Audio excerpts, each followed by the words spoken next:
రేపటి నుంచి మీ ఇద్దరి మధ్య ఏ గొడవ జరిగినా ఆ గొడవ వల్ల నా పరువు పోయినా గుర్తెట్టుకో, నీ బతుకు నా చేతిలో చాతపడి బొమ్మేరో.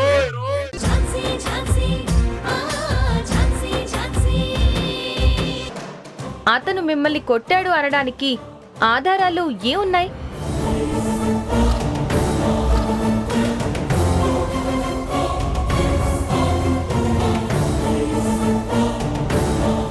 ఈ దెబ్బలున్నాయి మేడం.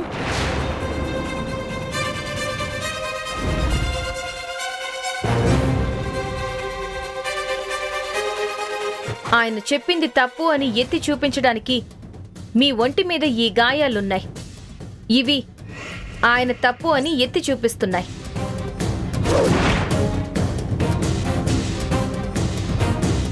మరి అతని ప్రేమను చూపే వందల సాక్ష్యాలు కూడా ఉన్నాయి.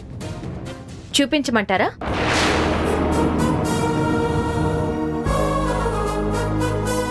ఇందాక నెల లెక్కల గురించి మాట్లాడితేనే మీ అడ్వకేట్ గారు తప్పుదోవ పట్టించే ప్రయత్నం చేశారు.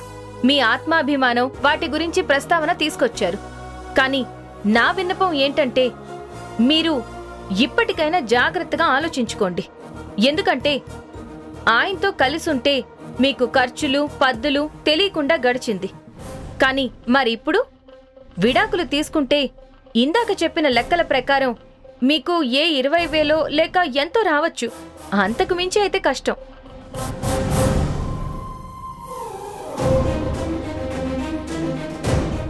మీ అడ్వకేట్ గారు 20కి మీ ఆత్మాభిమానాన్ని నేను వెలకడుతున్నాను అని అన్నారు. అలా నేను చెయ్యలేదు. మీరే 1,00,000కో ఎంతకో వెలకట్టారు.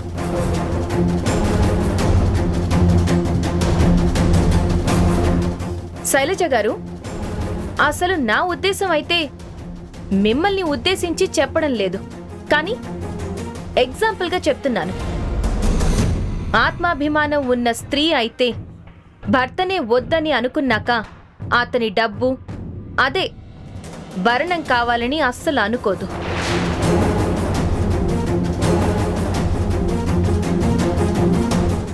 మళ్ళీ నొక్కి వక్కాణించి చెప్తున్నాను. ఆత్మాభిమానం ఉన్న స్త్రీ అయితే.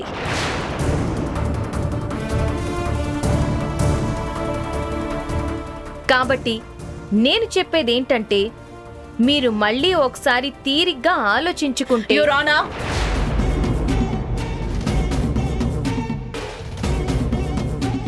ఝాన్సీ గారు చేస్తున్నది చాలా పెద్ద తప్పు. నా క్లయింట్ ని ఎమోషనల్ గా బ్లాక్ మెయిల్ చేస్తూ ఆమెని కన్ఫ్యూజ్ చేస్తున్నారు. ప్లీజ్ స్టాప్ చేయమని చెప్పండి. చూడండి శైలజ గారు, ఎవరో ఏదో చెప్పారని కన్ఫ్యూజ్ అయ్యి మీరు తీసుకున్న నిర్ణయాన్ని మార్చుకోకండి. ఎందుకంటే తర్వాత జరగబోయే నష్టాన్ని అనుభవించేది మీరే.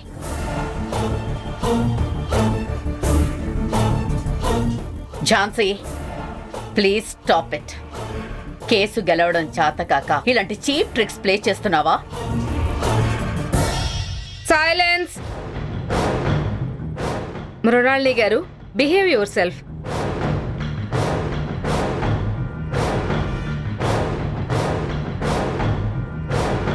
The court is adjourned. We'll meet on next Thursday.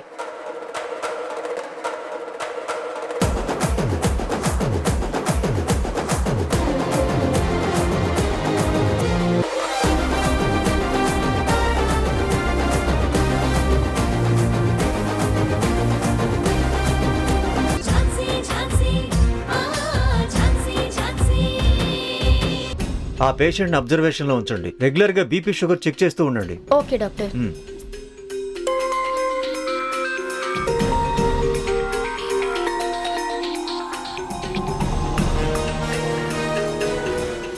Hello, doctor Krishnaprasad speaking. ఎవరు మాట్లాడేది? సార్, నేను మందాకిని. మందాకిని గారు చెప్పండి. నేను గుర్తుపట్టలేదండి, సారీ. యాక్చువల్గా మీ నెంబరు ఫీడ్ చేసుకున్నాననే నాకు గుర్తు, కానీ ఏమో మరి మీ పేరు రాలేదు. అన్నోన్ నెంబర్ నుండి కాల్ వస్తుంటే రోజు మార్నింగ్ నుంచి రకరకాల బ్యాంకు వాళ్ళు, క్రెడిట్ కార్డ్స్, లోన్ వాళ్ళు ఫోన్ చేస్తూనే ఉంటారు. అలా మళ్ళీ ఎవరో చేస్తున్నారు అనుకున్నాను. సారీ అండి. అయ్యో భలే వారే సార్, మీరు సారీ చెప్పడం ఏంటి?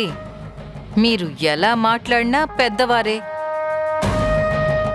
నేను మీ నుంచి నేర్చుకోవాల్సింది చాలానే ఉంది. అయ్యో అంతంత పెద్ద మాటలు ఎందుకండి? నేను మీరు అనుకుంటున్నంత పెద్దవాణ్ణేం కాదు. చెప్పండి మందాకిని గారు, విషయం ఏంటి? ఆ, ఏం లేదు సార్, చాలా రోజులైంది కదా అని క్యాజువల్గా చేశాను. మీరంటే వర్క్లో ఫుల్ బిజీగా ఉండి మీకెవరూ గుర్తుకురారు.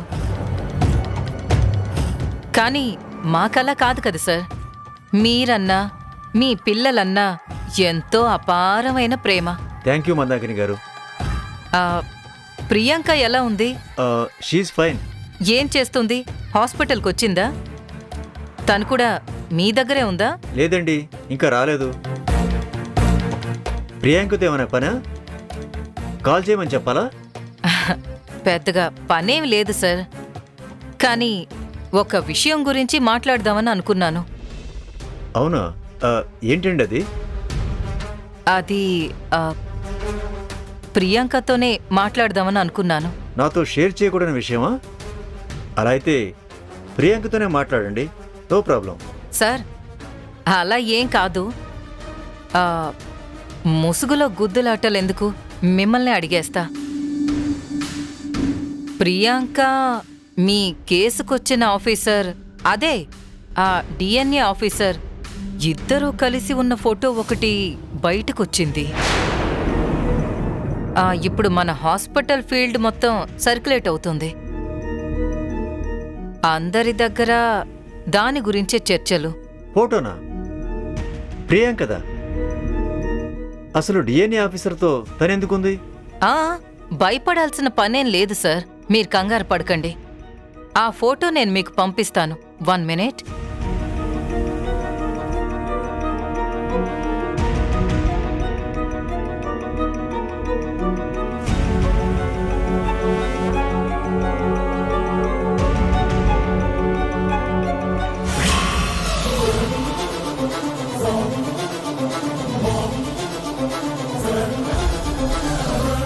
అయినా ఇప్పుడు ఏఐ వచ్చిన తర్వాత ఏది నిజమో ఏది అబద్ధమో చెప్పడం కూడా కష్టం అయిపోతుంది సార్.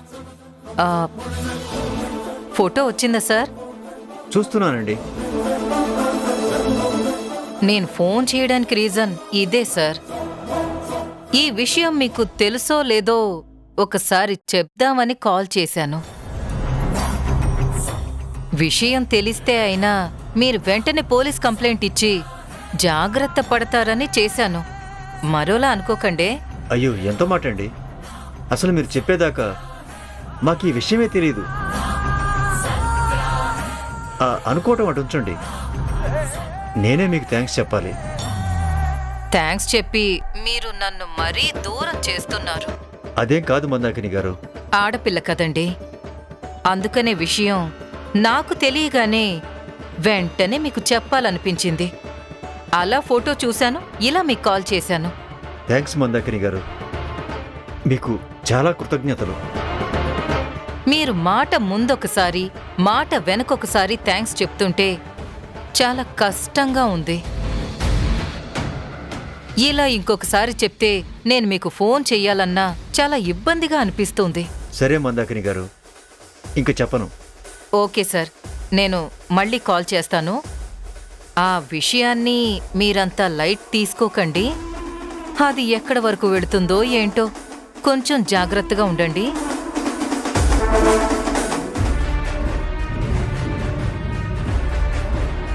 అసలు ఈ ఫోటో ఏంటి? ప్రియాంక ఎందుకు అతన్ని కలిసింది? ఇది నిజమేనా, లేకపోతే ఏ అయినా? ఒకసారి ప్రియాంకని అడిగితే పోలా?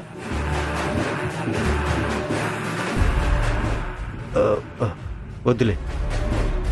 ప్రియాంక ఇప్పుడు ఎక్కడుందో, ఏ మూడ్లో ఉందో పొరపాటుని అడిగితే నిజమో కాదో తెలుసుకోకుండా నన్నే అడుగుతారా అని ఎలా రియాక్ట్ అవుతుందో ఊహించడానికి కూడా భయంగా ఉంది. ఇంటికి వెళ్ళి నిదానంగా అడిగి తెలుసుకుంటాను.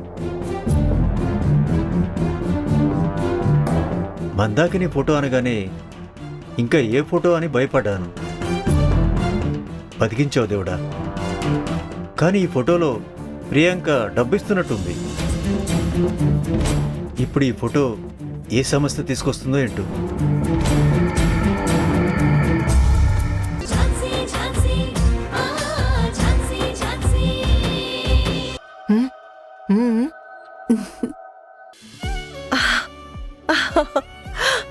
దేవుడా,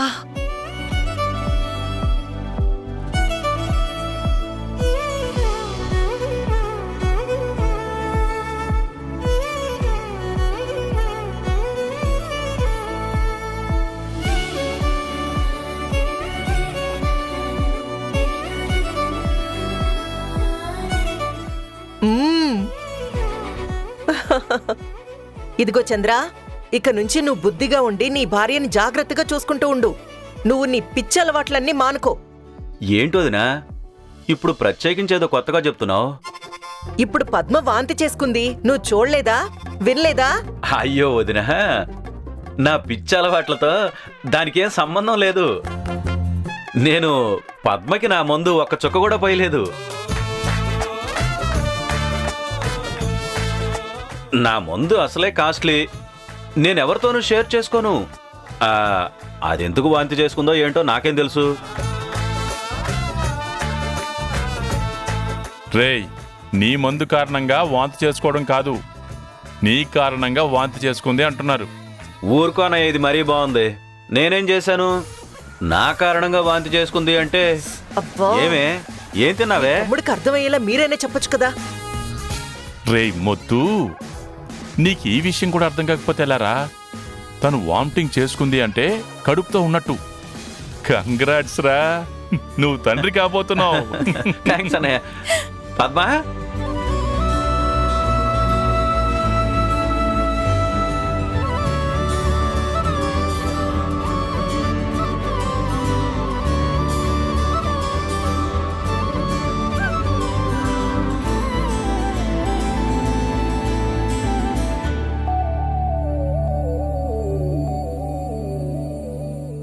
ఇప్పుడు నీకు అర్థమైంది కదా. ఈ క్షణం నుంచి పద్మ ఒట్టి మనిషి కూడా కాదు. మీరు ఇద్దరు కాదు, ముగ్గురు. అందుకే ఇక నుంచి బుద్ధిగా బాధ్యతగా ఉండు. అమ్మో, అయితే వాళ్ళు ఒక పెగ్గు ఎక్కువ తాగాలి. అదేంటి చంద్ర, ఒక పక్కన తాగొద్దు అంటుంటే ఒక పెగ్గు ఎక్కువ తాగాలంటావు? వదినా, నువ్వు ఇప్పుడే కదా బాధ్యతగా ఉండాలి అన్నావు. అన్నాను, అదే కదా చెప్తుంది. బాధ్యతగా ఉండాలి అంటే నిజంగా బాధ్యతగా ఉండగలనా లేదా అని భయం వదినా. మరి ఆ భయం పోవాలంటే తాగాలి కదా. నా కర్మ. రేయ్, బాధ్యత వద్దు, భయం వద్దు, సంతోషంగా ఉండు చాలు.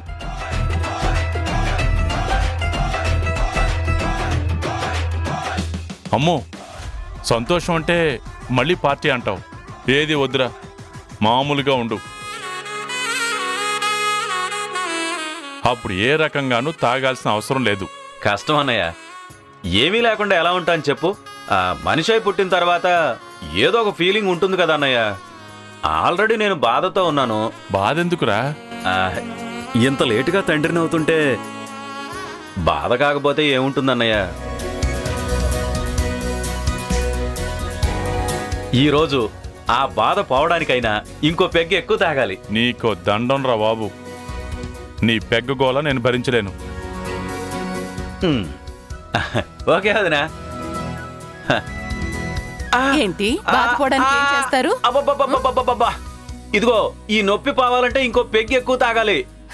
Ramachandra, hello, this is only Chandra. Who is Rama? ఆ రామా ఎవరో చెప్పవే, లేదంటే అనుమానంతో ఇంకో పెగ్గు ఎక్కువ తాగాలి. తాగండి తాగండి, తాగి ఊరేగండి.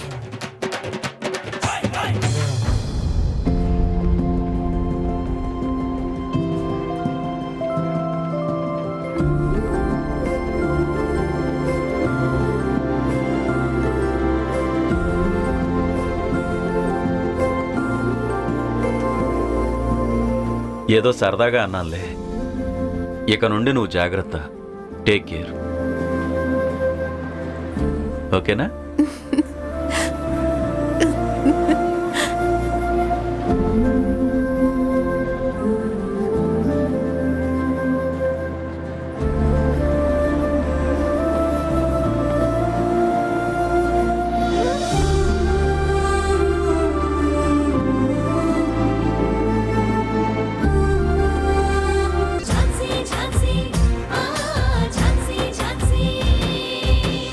నువ్వు మా ప్యానెల్లో ఉంటే ఇంకా సంతోషించేదాన్ని.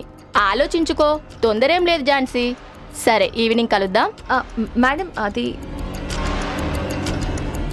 అసలు ఏం జరుగుతుంది నాకేం అర్థం కావడం లేదు. నేను జనరల్ సెక్రటరీగా పోటీ చేయడం ఏంటి? నేను ఎవరితోనూ పోటీ చేస్తున్నాను అని చెప్పలేదే. ఝాన్సీ,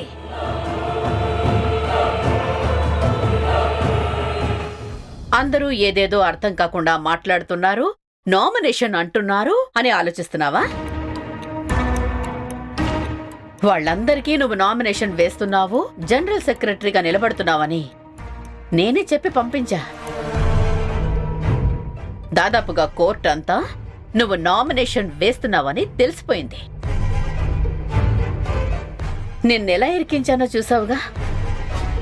ఇప్పుడు వెనకడుగు వెయ్యలేవు, అలా అని నిలబడి గెలవను లేవు. ఎందుకంటే నీకు ఆపోజిట్ గా జనరల్ సెక్రటరీ పోస్టుకి నిలబడుతుంది ఎవరో తెలుసా? నేను. The great మృణాల్ని. చెప్పు, ఇవన్నీ మనకెందుకులే అని వెనక్కి తగ్గుతావా, లేదా ఎలక్షన్స్ లో నిలబడి నా చేతిలో ఓడిపోతావా? ఇప్పుడు నీ పరిస్థితి ఎలా ఉంది అంటే, పులి దగ్గరికి పోయినా ప్రమాదమే, పారిపోయినా ప్రమాదమే. రెండు దారులు కష్టమే. కక్కలేక మింగలేక చావడం అన్నట్టు. This is Mrunali master stroke. Jhansi, నిన్ను చూస్తుంటే పాపం అనిపిస్తుంది. Really I pity you. Mrunalini madam, చాలా చాలా థ్యాంక్స్. దేనికి? వాళ్ళందరూ వచ్చి నాకు కంగ్రాచులేషన్స్ చెప్తుంటే నాకు ఇంత ఫాలోయింగ్ ఉందని నాకే తెలీదు.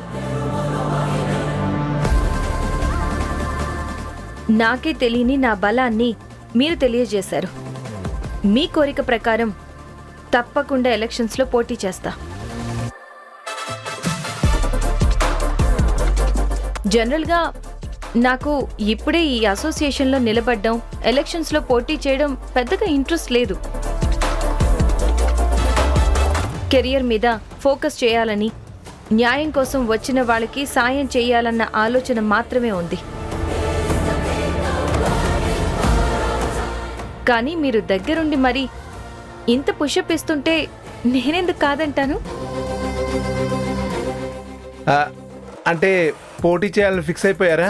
మరి మీరు కోరుకుంటే నేను పోటీ చేయకపోతే బాగోదు కదా. అయినా మీ ఆపోజిట్ క్యాండిడేట్కి కూడా ప్రచారం చేసే మీ ఔదార్యానికి చాలా కృతజ్ఞతలు. మీరు కోరుకున్న విధంగానే మీపై పోటీ చేసి గెలిచి జనరల్ సెక్రటరీగా ప్రమాణ స్వీకారం చేస్తాను. ఇది రాసి పెట్టుకోండి. ఇందులో ఎలాంటి మార్పు ఉండదు. Once again thanks a lot madam.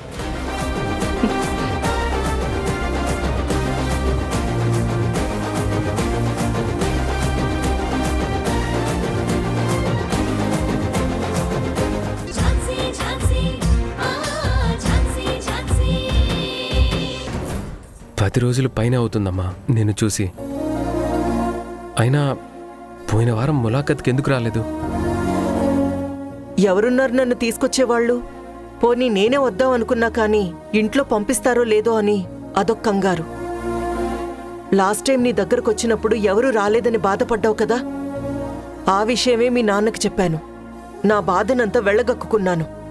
అప్పుడు ఏడ్చి నాన్న యాగి చేస్తే ఇదిగో మీ నాన్న ఈ రోజు సర్ప్రైజ్ అని చెప్పి నీ దగ్గరికి తీసుకొచ్చారు.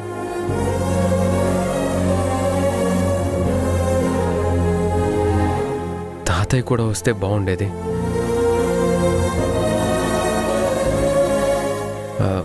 తాతయ్యకి ఇంకా నా మీద కోపం ఉందా? త్వరలో మీ తాతయ్యని కూడా ఒప్పించి తీసుకొస్తాను. అయినా తాతయ్యని ఒప్పించి తీసుకొచ్చేంత వరకు నువ్విక్కడుండడమేంట్రా? త్వరగా ఇంటికొచ్చేసేరా. నువ్వింటికొచ్చేసరికి ఆయనకి నీ మీదున్న కోపమంతా పూర్తిగా తగ్గేలా చేస్తాను. థ్యాంక్స్ అమ్మా.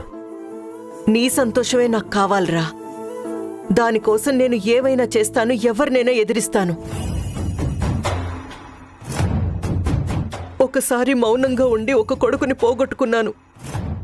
చాలు, ఇంక ప్రతిసారి మౌనంగా ఉండడం నా వల్ల కాదు.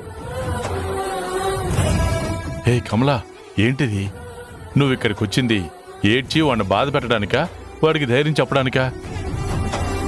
నేనేడిస్తే ఏమండి? మీరున్నారుగా ధైర్యం చెప్పడానికి. మీరు చెప్పండి. చూడు గౌతమ్, నువ్వు ఇంటికి వచ్చేసరికి అన్నీ సెట్ అయిపోతాయి. తాతయ్య గాని బాబాయ్ వాళ్ళు గాని ఎవరూ నీది తప్పుందని అనుకోవట్లేదురా. ఎవరికీ నీ మీద కోపం లేదు. ఒకవేళ ఉన్నా కూడా పట్టించుకోకు.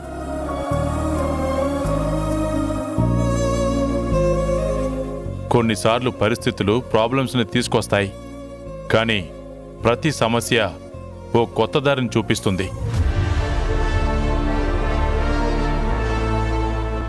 సమ్మెట దెబ్బ పడందే బంగారం కూడా ఆభరణంగా తయారవ్వదు, విలువ పెంచుకోదు.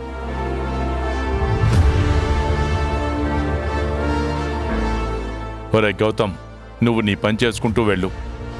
అదృష్టం నిన్ను వెతుక్కుంటూ వస్తుంది.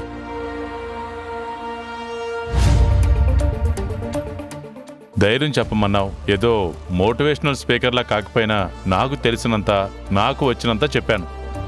మళ్ళీ ఇంటికెళ్ళాక నువ్వు అది చెప్పలేదు, ఇది చెప్పలేదు అనొద్దు. ఇంకా నేను ఏమైనా మాట్లాడాలంటే ఇప్పుడే చెప్పు, అది వాడికి చెప్తాను. ఏంటమ్మా, నాన్నని మరీ అంతగా భయపెట్టేస్తున్నావా? ఉండాల్రా. ఇల్లాలన్న తర్వాత కొద్దిగా బెట్టు, కొద్దిగా పట్టు మొగుడి మీద ఉండాలి. అప్పుడే సంసారం సాఫీగా సాగుతుంది. ఇది నేను కొత్తగా చెప్పేదేం కాదు. రేపు నీకు పెళ్ళయ్యాక తెలుస్తుంది. ఒకవేళ నీ భార్య సాఫ్ట్గా ఉంటే నీ భార్యకు కూడా నేనే నేర్పిస్తా. నువ్వు చెప్పింది నిజమేనమ్మా. నరసింహస్వామి ఉగ్రరూపుడైనా కానీ లక్ష్మీ అమ్మవారికే అలకే ఎక్కువ, పట్టు ఎక్కువ. ఏంట్రా మీ అమ్మ మాటలకి వత్తాసు పలుకుతున్నావు? నీకిప్పుడు బాగానే ఉంటుంది, రేపు పెళ్ళయ్యాక తెలుస్తుంది.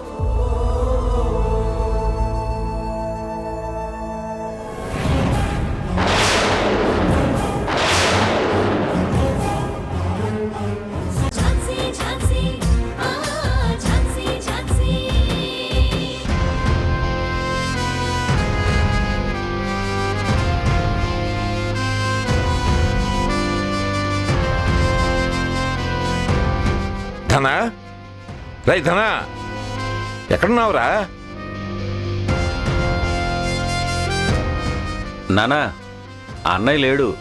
అవునా, ఎక్కడికి వెళ్ళాడు? అన్నయ్య వదిన పిల్లల స్కూల్ డే ఫంక్షన్ అని ఇద్దరు వెళ్ళారు నాన్న. పిల్లలు ఇంట్లోనే ఉంటే స్కూల్లో ఫంక్షన్ ఏమిట్రా? అదే ఆ ఫంక్షన్ గురించి మీటింగ్ అంట, దాని గురించి మాట్లాడడం కోసం అని వెళ్ళారు. అమ్మా పద్మ, వీడప్పుడే మొదలు పెట్టాడా? అర్థం పర్థం లేకుండా మాట్లాడుతున్నాడు. అది అదిగో కారు వచ్చిందిగా, వచ్చేసినట్టున్నారు నాన్న అన్నయ్య వాళ్ళు.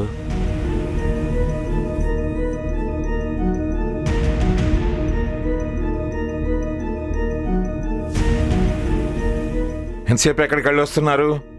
నాన్న అది మామయ్య, మేము మరి నువ్వేం నాకు చెప్పక్కర్లేదు.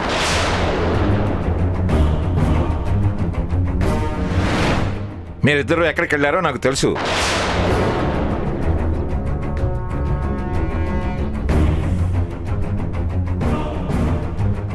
ఇప్పుడు టైం ఎంత అవుతుందో చూసారా? 9:30 అవుతుంది. డిన్నర్ టైం అయింది. నాన్న వెయిట్ చేస్తూ ఉంటాడనే ఆలోచన ఏమైనా ఉందా? ఈ ఇంట్లో ఎప్పటి నుంచో ఉన్న పద్ధతుల్ని, అలవాట్లన్నింటినీ మర్చిపోతున్నారు. అరే, ఓ పద్ధతి పాడు లేకుండా ఎవరిష్టం వచ్చినట్టు వాళ్ళు ప్రవర్తించడం అలవాటు చేసుకుంటున్నారు. మావయ్య, నేను వడ్డిస్తాను. పదండి. ఏం అక్కర్లేదు. ఇప్పుడు అడుగుతున్నావా వడ్డిస్తాను అని? సారీ నాన్న, ఎర్లీగానే వచ్చేద్దాం అనుకున్నాను. నువ్వు ఈ మధ్య ఎన్నో అనుకుంటున్నావురా, అలానే ఇది అనుకున్నావు అంతేగా?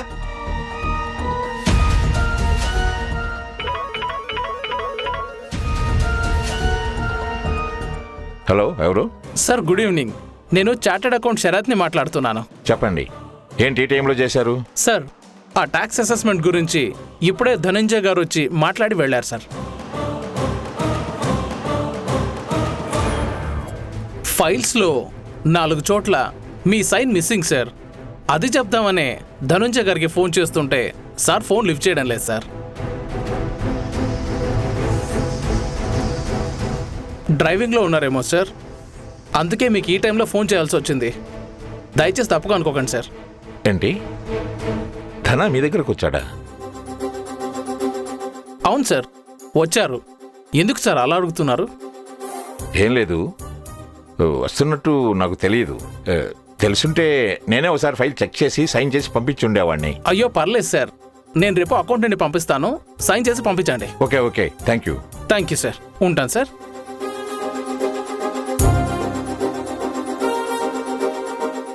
ధన, నువ్వు ఆడిటర్ శరత్ దగ్గరికి వెళ్ళావా? అవును నాన్న. మరి వెళ్లే ముందు నాకు కనీసం చెప్పనే లేదు. కనీసం ఇప్పుడు నీ మీద కోపడుతున్నప్పుడైనా చెప్పాలి కదరా. పర్లేదు నాన్న, మీ కోపం కూడా మాకు దీవెనలే. మరి వీడేంటి, మీరేదో స్కూల్ ఫంక్షన్కి వెళ్ళారని చెప్పాడు? నేను సీఏ అంటే వాడు ఏం విన్నాడో మీకేం చెప్పాడు? వాళ్ళు మన లోకంలో ఉంటేనే కదా వినడానికి. వాళ్ళ లోకం అంతా మైకమే. సరే, మీరు వెళ్ళి త్వరగా ఫ్రెష్ అప్ అయ్యారండి, డిన్నర్ చేద్దాం. అలాగే మావయ్య.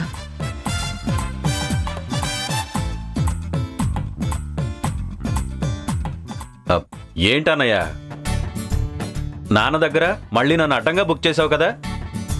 చేస్తే చేశానులేరా, ఏముంది? అన్నయ్య కోసం ఆ మాత్రం మాటలు పడలేవా? అన్నయ్య నీకోసం నీకిష్టమైనవి తెస్తుంటే